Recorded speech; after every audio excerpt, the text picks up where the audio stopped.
Hai Sobat Kata Cerita, sudah siap dengarkan cerita selanjutnya? Let's go! Episode 15, keesokan harinya. Karena sebentar lagi akhir tahun, semua mahasiswa libur kuliah selama 2 minggu dan semua menyambut dengan sukacita libur ini. Termasuk Amar, ditambah lagi keluarga dari sang Uma akan tiba nanti siang, bertambahlah bahagianya dia. Selain ia sudah bertemu dengan adiknya, juga keluarganya akan datang untuk merayakan akhir tahun di Indonesia. Apa Nadia dan Bunda Intan aku ajak ya? Gumam Amar dengan dilema. Lebih baik aku tanya sama Uma aja. Akhirnya Amar lebih memilih bertanya melalui sambungan telepon sembari menunggu waktu untuk menjemput keluarganya. Amar sudah pulang ke kota B untuk mengambil mobil. Tidak mungkin kan ia menyewa mobil untuk membawa keluarga besarnya. Sehingga sang Uma memintanya untuk kembali dan mengambil mobil MPV yang memang sudah ada dari dulu. Ada sekitar 7 orang yang akan datang ke Indonesia. Bila bersama dirinya maka 8 orang. Amar pun segera mengambil ponselnya itu dan mulai menelpon sang Uma untuk bertanya bila ia membawa serta Intan dan Nadia bagaimana. Ia tidak mungkin membiarkan adiknya merayakan tahun baru sendirian, bukan? Assalamualaikum. Terdengar salam dari seberang sana.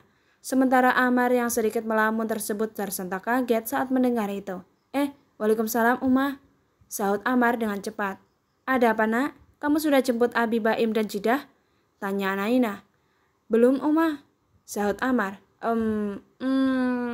Ucap Amar ragu-ragu. Ada apa nak? Tanya Naina saat mendengar suara anaknya yang terdengar ragu-ragu tersebut.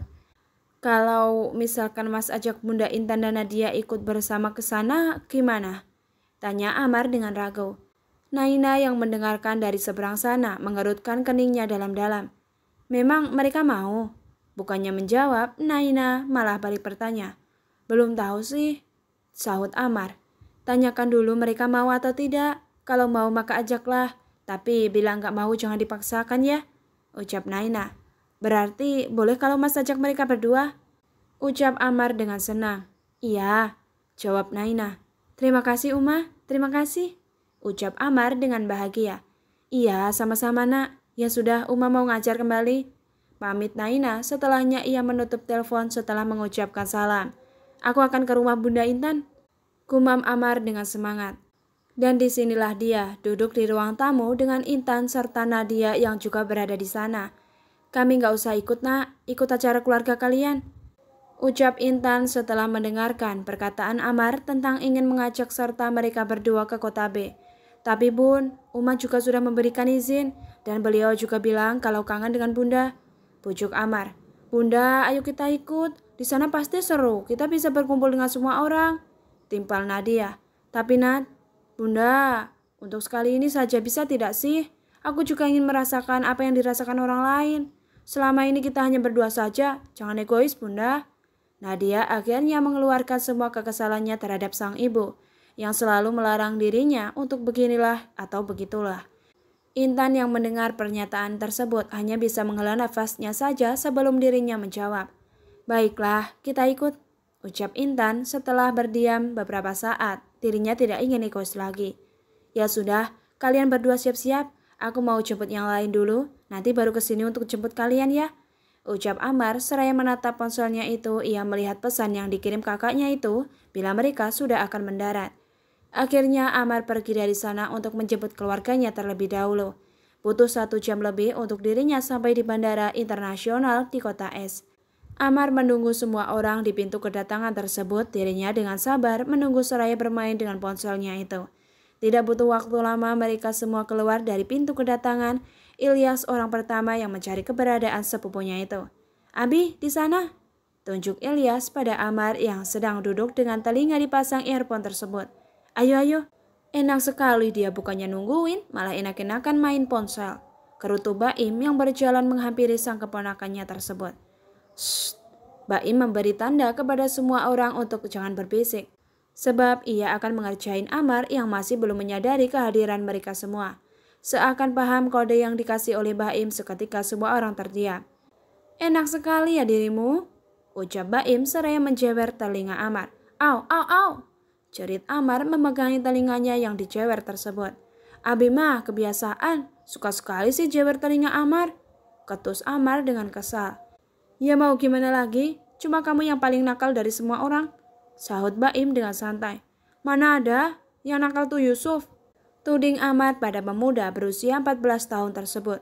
Kok aku sih? Aku kan gak ngapa-ngapain, elak Yusuf, adik dari Ilyas. Terdengar suara deheman seorang gadis yang berusia 18 tahun tersebut. Ada tante. Gimana kabarnya tante? Ucap Amar yang berniat menyalimi anak dari jidahnya tersebut dan lebih tepatnya neneknya itu. Jangan panggil aku tante Amar, sahut wanita yang bernama Dairah tersebut. Ya, Dairah anak dari Ibu Umiyah dan Pak Samsul tersebut sudah tumbuh menjadi gadis yang cantik dan jangan lupa ia juga solehah. Namun sayang kedua orang tuanya sudah berpulang untuk selama-lamanya setahun yang lalu saat berusia 17 tahun tersebut. Pak Samsul meninggal karena sakit jantung dan beberapa hari kemudian Bu Umiyah menyusul sang suami. Sehingga Dairah sekarang seorang yatim piatu, namun Baim dan Bunga membawa sang adik untuk tinggal bersama mereka. Walaupun Dairah tidak mau, ia lebih memilih untuk tinggal di asrama sekolahnya itu. Bunda apa kabar? Tanya Amar yang menyalimi tangan wanita parubaya tersebut. Alhamdulillah baik.